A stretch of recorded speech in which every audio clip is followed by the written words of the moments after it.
First up, though, the Champions League is back tonight and Liverpool travel to Lille, looking to continue their imperious form in the competition. They're the only team to have a 100% record so far, and having already secured a spot in the last 16, could guarantee top spot this evening.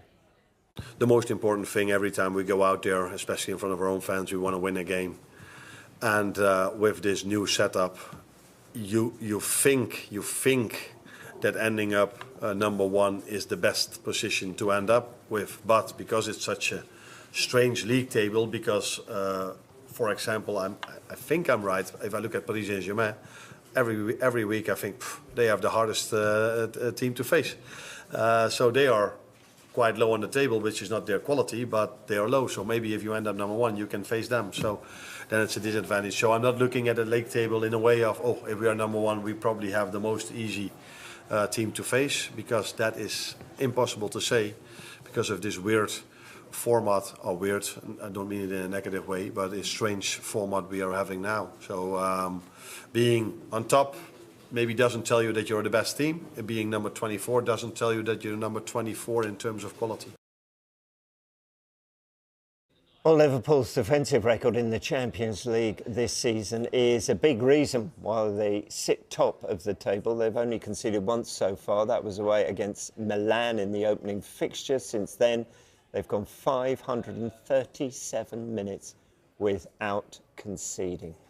But Lille have been on a pretty good run themselves. They're unbeaten in 21 games in all competitions. And as Klopp points out, they've beaten some big teams in that run too. A few weeks ago, when I didn't saw them playing yet, I was like, oh, they beat Atletico Madrid, surprise. They beat Real Madrid, surprise. But now, of course, I saw many games of them, and now I'm definitely not surprised anymore, but impressed, because they've deserved every single point they got till now. They haven't been lucky with the fixtures they had, so that's the reason why I'm so impressed with them in the Champions League. And an unbeaten run of 21 games probably tells you even more. OK, Sam is here because we're going to get back to Liverpool. And Sam, how much did Saturday feel like a huge afternoon in the title race? At 5:15, Liverpool were drawing at Brentford. By 7:30, Liverpool had won. Arsenal had thrown away a 2-goal lead against Aston Villa. Yeah, I was actually at the Emirates for Arsenal's draw with Villa, and you could just feel it in the air a little bit. Just before kick-off, there was a lot of excitement that Liverpool were drawing to Brentford, and then those two late goals really caused a big sucker punch at the Emirates, and then Arsenal then slipped up themselves. Look, it's back to where we were a week ago, wasn't it? The 6-point gap that Liverpool have between them and second place Arsenal, with that crucial game in hand on the 12th of February against Everton. That game is likely to go ahead on that date now, given Liverpool are so close to Champions League qualification. I mean, you also can't rule out Nottingham Forest. We're going to talk about them a little bit later on the show. They're level on points with Arsenal. So, yeah, it felt like a really big, significant weekend for Liverpool, just to sort of reaffirm themselves as title favourites after Arsenal opened the door just a little bit in midweek. OK. Let's turn our attention to Darwin Núñez, who's received some criticism recently.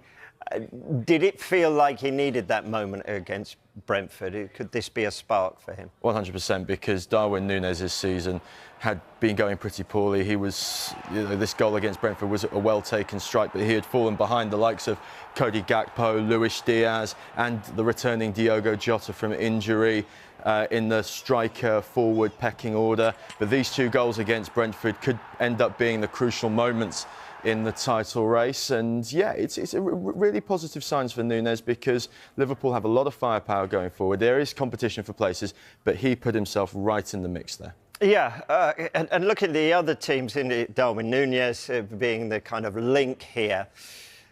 You look at Arsenal in particular at the weekend, Forest, maybe even Manchester City. Their bench that Liverpool have, their starting 11 are pretty impressive.